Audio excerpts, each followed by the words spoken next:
Now, for years, the IBC conference has been a platform for established figures in the industry, but there's always room for someone who has a different take. The American rapper and entrepreneur will.i.am has taken part in a keynote session on new technology. According to him, it's all over for many of us. Why bother with an expensive camera when you can use your mobile? Anyone can do it. Now, what's camera is more intimate. The one that's out there way beyond on the other stage, or this one here. Hey, it's me and John Lennon. It's me and Elton John. Yo, it's me and Jessie J. Oh, it's me and Stevie Wonder. Stevie Wonder's getting ready. Oh, look at Stevie Wonder's shoes. It's closer than that one. So it's putting people into it. And now when this one has high definition, and it's faster, and it get more characters, and you could script on here, it changes everything. Now, this is robust, it's intimate. And then that one is yesterday. So you're always gonna have trouble with yesterday's when this one is right there and personal. The wisdom of will.i.am, speaking here at IBC.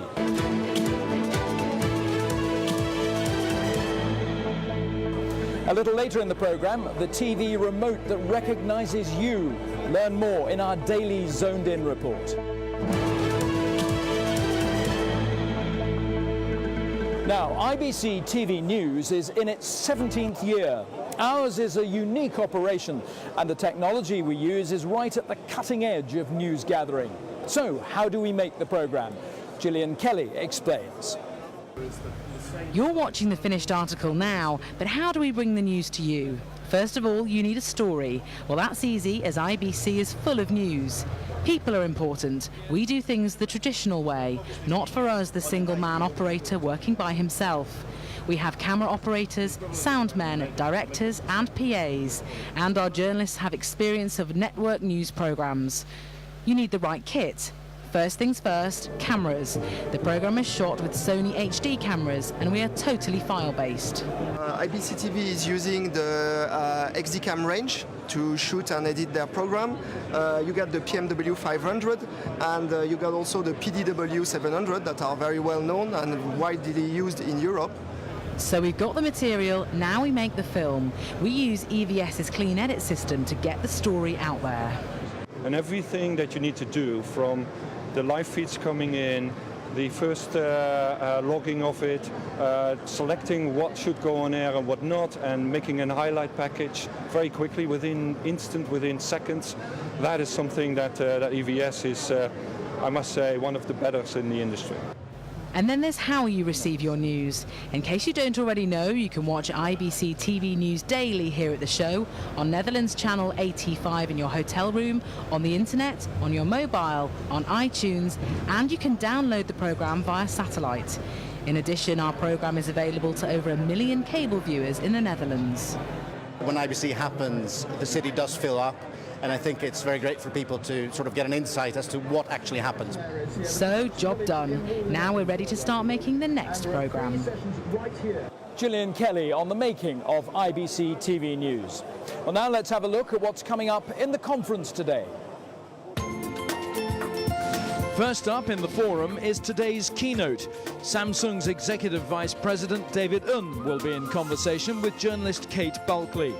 This is a great opportunity to hear Samsung's thinking on a wide range of industry topics.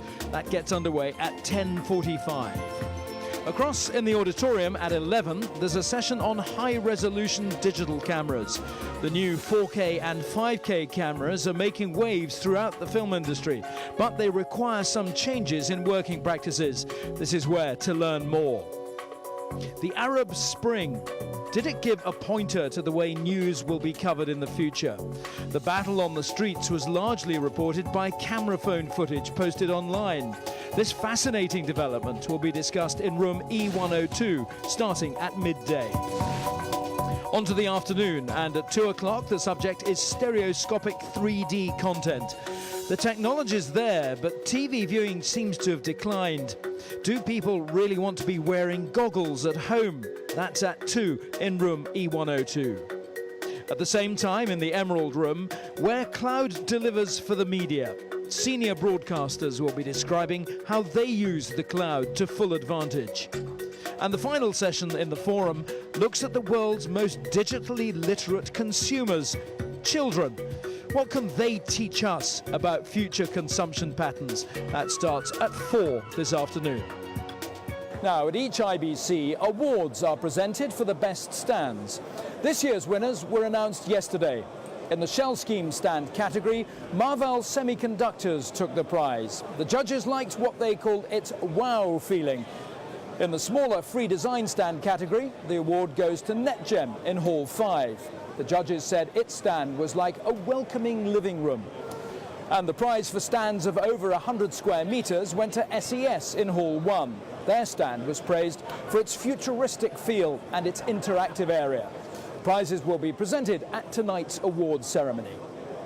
Now, every day at IBC, one of our reporters chooses their favourite products from a section or zone of the show. Today, it's the turn of Marie-Claire Carey-Jones. She's been touring halls 1 to 5, the delivery zone.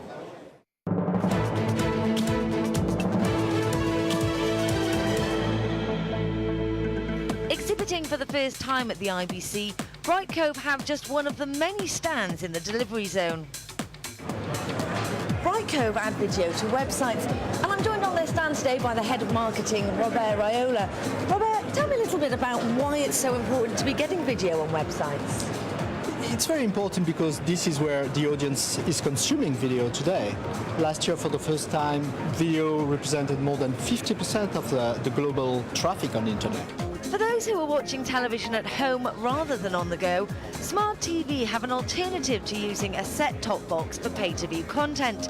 Their design is a card that slots into the back of the television. It's very easy to install. There is no cable needed, no complex loop-through and things like this. You just take the card, insert it in the TV set, and you're done, basically. So it's very simple, and it's very simple to use also. And that isn't the only new invention on show in the delivery zone. This remote control designed by Tech for Home recognises who's using it by the way they move their wrist. That brings up a personal profile on the television with a list of all the programmes they like to watch, so they don't have to scroll through channels they're not interested in. As well as different ways to view content, what we're watching is changing too. Here at Eutelsat, they're talking about ultra-high definition. You can see how you see the details and what can be the kind of theater experience you have when you watch television or when you watch cinema, because see, it's a technology, the 4K technology. Satellite is ready for ultra high definition, so it's very likely that ultra high definition will arrive with a new compression standard, which is high efficiency video calling, IBC, which should be finalized in terms of standard specification by January 2013. And at this stand, they're demonstrating the encoder that will make that a reality in our homes. It's a world first, and it's been well received by the audience at IBC. People can believe today that we will be able tomorrow to broadcast 4K content. And they're excited by what they see. Yes, it seems so, so we are very happy. So there's plenty to enjoy here at the delivery zone. Now, it's nearly the end of today's IBC TV news, but before we go, I should remind you of tonight's awards ceremony. Among things to see on the big screen will be a short film from Olympic Broadcast Services showing how they covered the London Games. The ceremony starts at 6:30 in the auditorium, and anyone is welcome to attend. Now, in tomorrow's programme, we'll have an interview with Hollywood director James Cameron.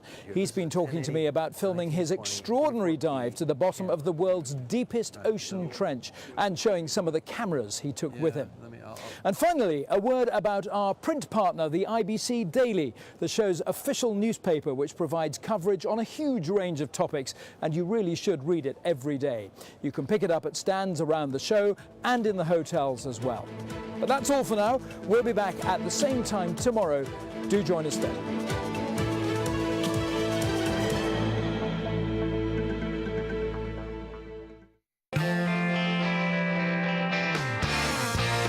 It'll be bright and sunny in Amsterdam today with morning highs of 25 degrees.